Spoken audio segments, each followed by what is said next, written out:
So we go out and start pitching this, and everyone, mostly all white people I was pitching to, white execs, and they kept saying, well, it just doesn't sound like a black person. It doesn't sound like a black voice. It doesn't sound like a black woman's voice. And so that really pissed me off. I'm sure. So that was the beginning of starting to build my own. Hello everyone, and welcome back to the Royal Treatment. I am your host, Royal Ervin, and this is the space where entertainment industry creatives come to be seen, heard, and celebrated. Royal ones, today's guest is the literal definition of a triple threat. She is an actress, director, a powerhouse producer, and a pioneer who has been paving the way for decades. You know her, you love her, and you've laughed with her for years. We're talking about a 3-time NAACP Image Award winner who stole our hearts as the iconic Lavita Alizé Jenkins on the Steve Harvey Show. We are here to give her the ultimate royal treatment. One and only Terri J. Vaughn.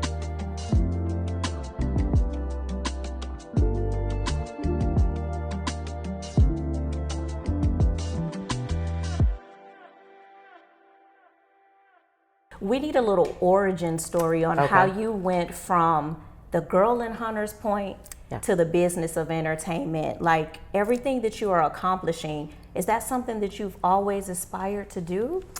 So when I was living home in Hunters Point in San Francisco, my goal, my dream was to be a successful businesswoman. Now, I had no idea what the business would be. I just knew from my upbringing, growing up with a single mom, raising 2 kids up in Hunters Point, I just knew I wanted more. I wanted to build a better life, just as far as better as in access, better as in I want my own home, a house. I want a whole family with the dad intact. And, I just had this vision that I wanted. And being a successful businesswoman was just how I felt like I could get to that vision of myself. So it wasn't until I got to college, and I went to college at Cal State Hayward. I think it has a different name now, but it was Cal State Hayward back then, which is right outside of Oakland. And when I was going to school there was a friend that was recruiting girls to participate in a Miss Black California pageant. So me and some of my friends, we were like, oh, yeah, we'll do the pageant. Like, so what do you do in a pageant? So we signed up to do this pageant, and there's always a talent part in the pageant. So I was like, oh my God, what am I gonna do for the talent part? And so I landed upon, I was gonna do this monologue from the play For Colored Girls Who Considered Suicide When a Rainbow Is Enough. Okay. And after the pageant was over, I didn't win the pageant, but one of the judges of the pageant was a producer of a play. And his name was Mark Wilder. He was a producer out of Oakland. And he was casting a play that they were getting ready to tour the country. And he asked me if I would be interested in auditioning for this play. Again, I was such a daredevil. I was like, yes, I'll audition for your play. What do you do for an audition for a play? Like, because I didn't know what to do. And so he told me to show up at the Black Repertory Theater, which was in Berkeley, California. And he told me to bring a picture and a resume. I was like, okay, I can do that. So I had my college roommate take a picture the night before my big audition. So I had a little Polaroid picture. Because I didn't know anything about the 8x10 black and white gloss. I didn't know anything about any of it. So I show up at the theater and I walk into the lobby, and it's filled with actors auditioning for the play. And so that's when I see, like, they have the black and white 8x10 glossy pictures in their hands of themselves. I'm like, oh my God, my shit is wrong.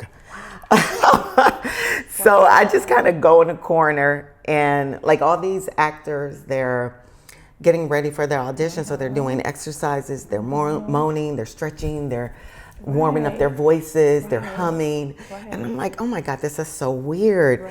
So I just go sit in the corner. And so they finally call my name, and I go in and I meet the playwright and I meet the director, and they give me some material to read. And the director says, you know, we want you to read this material, read it with me. So I read with him, and he gives me some notes, and he's like, you know, this girl is really sassy. She's, you know, got a lot of spice. And I was like, okay, I'll just read it again like myself. So I read it again, gave it all the flavor and the color of me. And they called me that night and offered me a part in this play. And the blessing is, so it was David E. Talbert's very first play. It's called Telling It Like It Is. And Paul Roach, who's an amazing theater trainer from ACT, he was the director, and he started teaching us the craft of acting. He introduced me to Stanislavski and Uta Hagen and Chekhov and all the theater greats. And I just got bit by the bug, and I loved everything about the process of acting. Landed exactly where you were supposed to be. So what moments stand out to you where you had to decide to build your own door instead of waiting for the invite? I think I've kind of always been that way anyway. I'm very impatient. I don't do well with waiting, or I don't even do great with asking. A moment when I felt like I had to build my own. After the Steve Harvey Show ended, I thought because the show was such a hit, my character was such a hit on the show, I was like, easy breezy, I'll go on to the next. Wasn't quite like that. I did do some things afterwards, but I remember a meeting, she became my producing partner. I met a girl, her name is Cass Seegers, and she had written her first novel. And she asked me, I met her, she asked me if I would read her book. And I was like, sure, I'll read your book. So I read her book, and I had met her here. I was still living in LA at the time, but I was visiting Atlanta because I was working on an independent movie project, and she was working on set. And so she gave me her book. And so on my flight back to LA, I started reading her book, and I loved it. And I was like, oh my God, this book is so good. I was like, this could be a TV show. This could be my next TV show.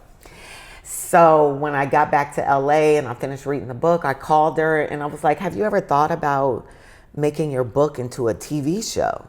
And she was like, no, I never thought about it, but if you say so.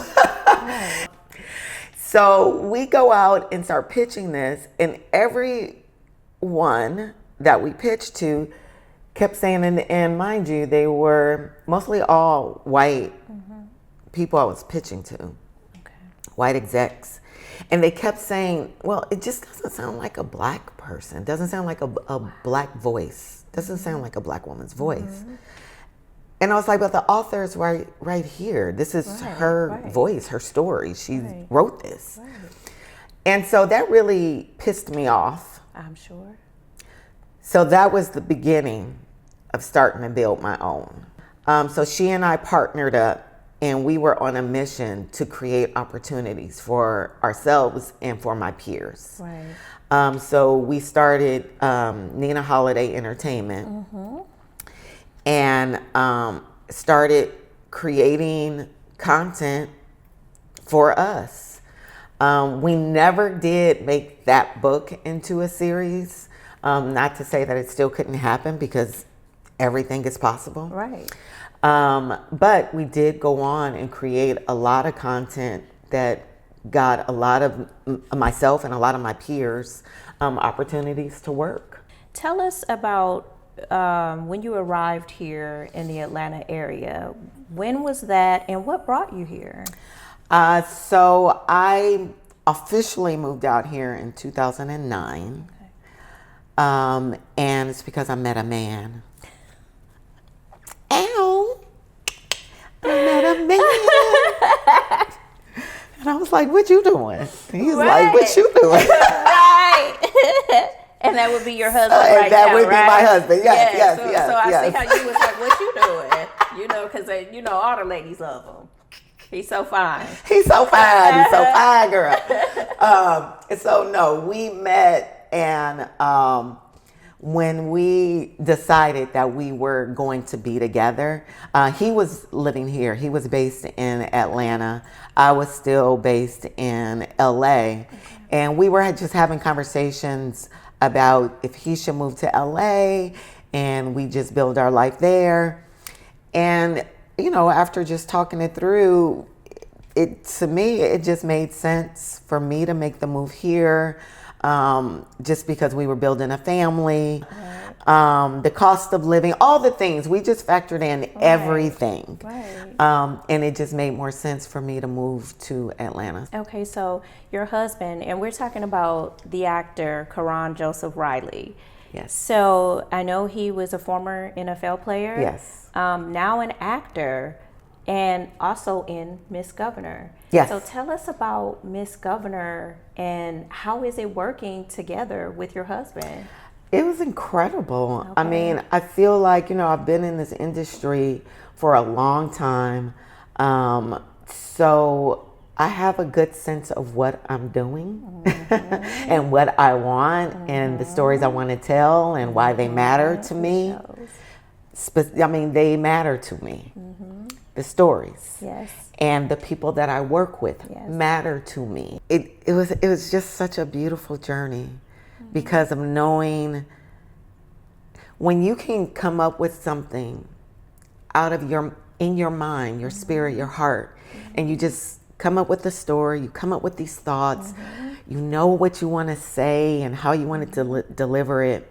And as creatives, we have those thoughts, but to be able to see something all the way through and then to share it and people get it and then people get behind you and support it and then it ends up on one of the biggest platforms in the world was pretty incredible. So I'm really proud of what we were able to do. I'm proud of being able to call on my peers and my friends to be a part of it, including my husband. You were just talking about how great that feels to be able to do what you love and to be able to showcase something that you have created. But what about the years that you were like waiting for things to happen, like the struggles that you may have had to endure, being told no? Yeah. What did being told no teach you about your worth that a yes never could? So, you know, in this business, it's mostly no. It's mostly no. So, and I learned that very early on. But what the no's teach me is that my purpose is even more powerful. Because the no's don't stop me at all. Like, okay. Right. So the mission and the purpose is still the same. And had the no's made me feel that I was on the wrong path or this is the wrong journey or this isn't for me. Right. That's what that would have taught me. Like, okay, well then this isn't my purpose. This isn't it because this no is affecting me like this. Now, not to say that these no's don't hurt and can be disheartening at times and can be, you know, they can be really hard because they come more often than any yes comes. Yes. But the fact that my love and my mission and my purpose has never wavered. That's how I know I'm on the right path. That's how I know I'm doing what I'm supposed to do. Yes. Because the no's don't affect that. Right. They affect my heart sometimes and affect, you know, even my ego. It definitely affects my ego. But it's never, ever made me feel like I'm on the wrong path. But sometimes you just showing up is enough. because it allows individuals like myself to be able to just see you for who you are. And that just means a lot. It really does. Thank you. So it's just we see you doing, we see you trying. It doesn't have to be perfect. And I know it sounds cliche that representation matters, but it does. No, it does. So this is the kind of stuff that matters to me. Okay. So first of all, I'm a health advocate. Yes. 1,000%. Yes. Inside and outside. Uh-huh. Mentally, spiritually, physically. Yes. I am an advocate for Yes. us taking care of ourselves. Yes. So I met this woman, and she's a Black woman. She's actually from Nigeria. She went to school at Spelman. She's a scientist. And so she created a toothpaste that is healthy for us. So this is Harmony Fresh toothpaste. It's excellent. Okay. And then I'm such an advocate for our culture, as you know. So I was asked to partner and join with this company, the Legacy Line. And the Legacy Line is all about preserving our stories and our history and our contributions into the world, and the ownership staying within the family that created it. Okay. So this particular line is highlighting the photographer. He was a documentary photographer, Ernest Withers, and he has since passed away, but he and his family has all of his photography from over the years, where he photographed during the civil rights movements, whether it was just everyday Black life. When you take your iPhone and put it on the picture, the photographer tells the story of what was going on in the actual photo. So we're getting a history lesson along with having this beautiful piece of art from the photographer. So the Legacy Line is really important to me because so much of our history is people are trying to erase our history, change our history, make it seem like we didn't do the things or contributions that we have done through the years. This is a way that we are preserving that history and telling the truth and getting it out there. And that is why I have joined the Legacy Line. Do you have any upcoming projects that you care to share right now, or things or concepts that you're working on that so you already know I'm on to the next. Yes. On to the next. Right. So I do. I have another television series that I'm developing that I will go out into the world to pitch again. Okay. But with the track record of Miss Governor behind us now, and all of that is going to make it a little different. So I'm actually excited to see what the journey is going to be this go around, given the fact that we were able to do what we did with Miss Governor. I'm excited to see what the response will be with this new show. And like you already know, always the concept is always featuring a woman of color in the lead. It is a comedy, but it is very relevant to what is going on in the climate right now. Climate right now. It is very relevant to what's going on in our climate right now. Okay, so let's talk a little bit about mentorship. You've spent a large portion of your life uplifting others, I would know. So who is one of the people that saw you before the rest of the world did? I see you and I see what you're trying to do, and they motivated you, made you feel like you could really do this? So my family has always been the wind beneath my wings, but specifically somebody saying, I see you. I think I got messages just along the way from different, maybe casting directors or producers. Like Stan Lathan is a huge deal for me, because he's always been Stan Lathan has always been you're so underrated. Okay. He's always told me that. I agree. That people don't know. Do you have any future work that you plan to do, charitable commitments or things that you just want to do? Yeah, so I still do quite a bit of speaking engagements, or I have tons of mentees, tons of the girls, a few of the girls from Take Wings Foundation. We're still, they still call me. I still know what they're doing in their lives. And so those connections are still there.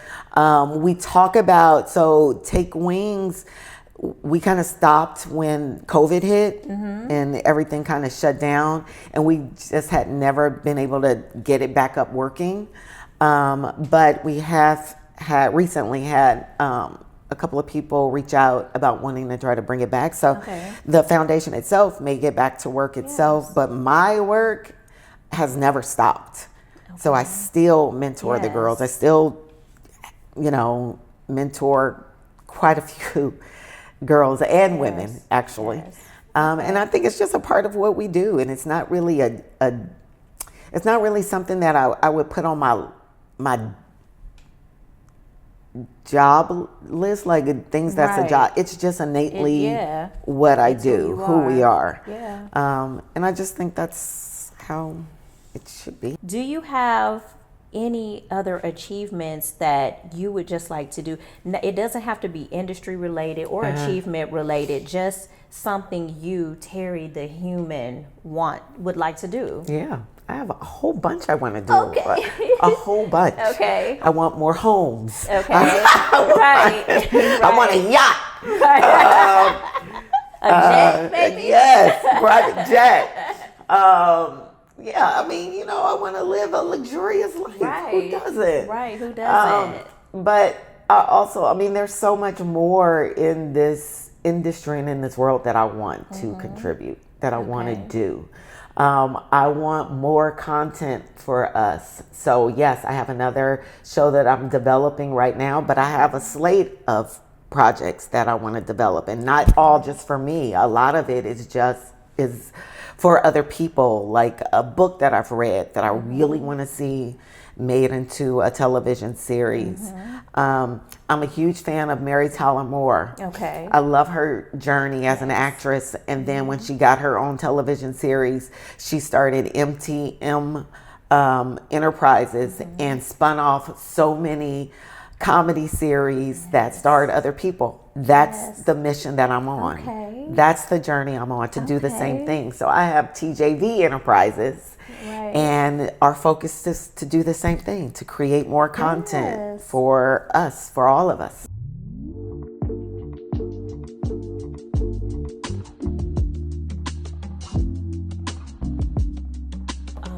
So last but not least, I do have something for you. Matt, can you grab that basket from the table? What you got for me, girl? So, this from Shakira Springs at So Refreshed. That's for you. Thank you. Thank you. Thank you so much. Thank you, babe. Thank you.